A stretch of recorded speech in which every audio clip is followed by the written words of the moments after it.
2 centuries, we have lived with a belief deeply rooted in our collective DNA. The machine is the enemy of muscle, but the ally of the mind. Think about it. The steam engine replaced the strength of horses and the backs of porters. Industrial robots replaced the arms of factory workers on assembly lines. With every technological revolution, the script was the same. If your job required sweat, you were in danger. If your job required a degree, you were in control. Education was the ultimate armor. But today, something is off. The script is being written in reverse. Imagine a room filled with financial analysts, lawyers, and software engineers. For decades, these people represented the peak of job security.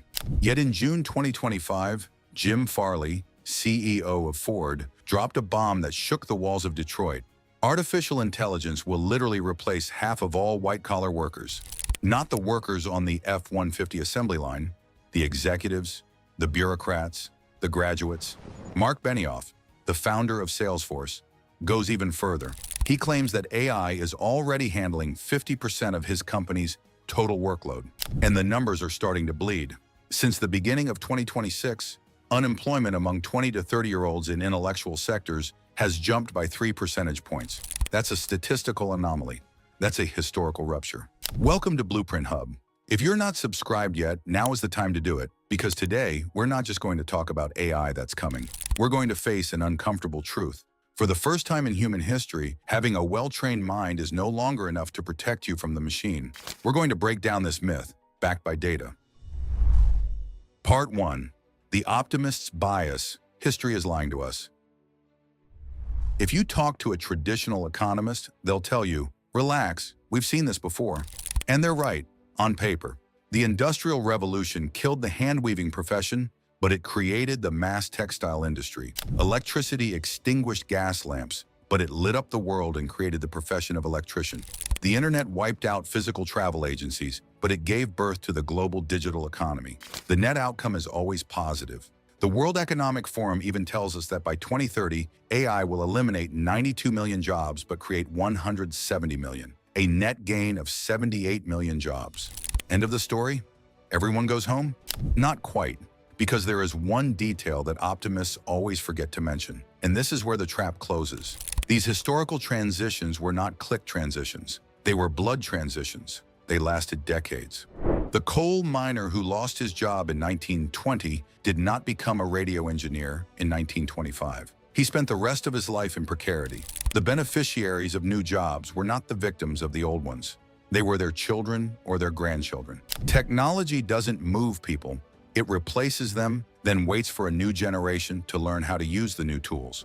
But here is the fundamental difference with AI. For the first time, the curve of technology is moving faster than the curve of human learning. We're no longer talking about a 40-year transition. We're talking about a 40-month transition.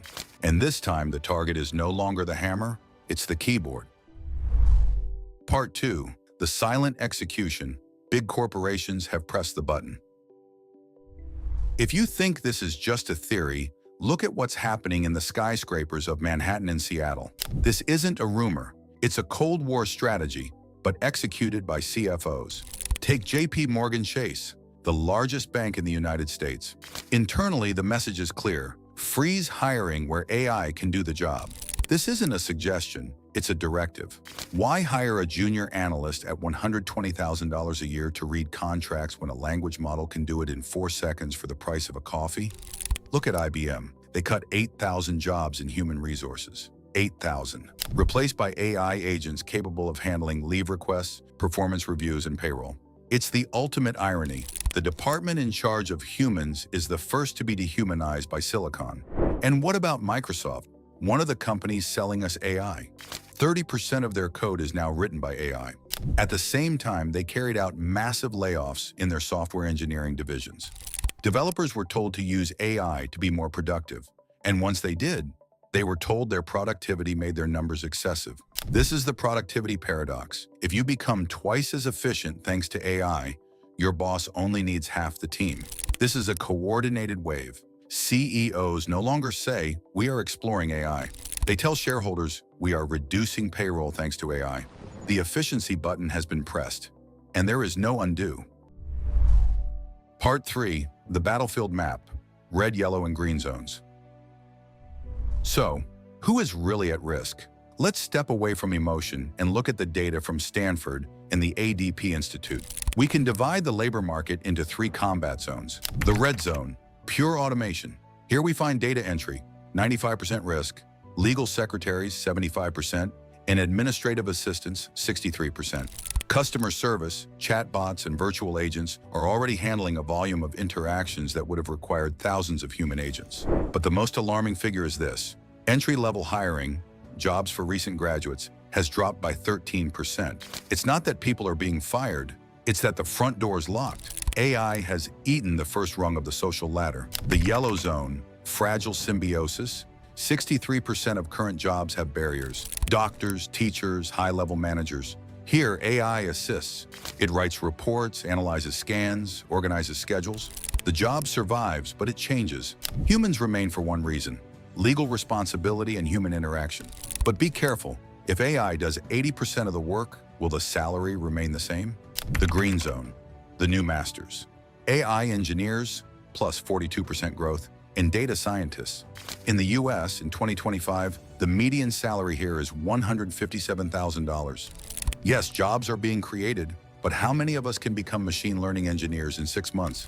And this is where the biggest twist of this century appears. Look at these images. A plumber, an electrician, a caregiver.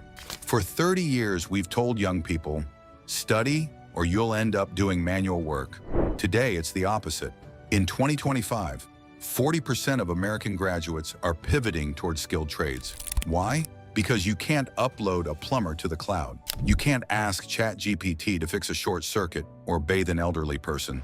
AI is intelligence without a body. And in a world saturated with virtual intelligence, anything that has a body, anything physical, anything requiring human hands, suddenly becomes a safe haven. Blue-collar work has become the new armored collar. Conclusion: the race against time. So should we panic? Is this the end of work? Goldman Sachs estimates that if AI were deployed to its full potential tomorrow, only 2.5% of jobs would disappear entirely. This is not the apocalypse, but here is the lesson. The danger is not in the destination, it's in the journey. The real problem is not job destruction, it's timing.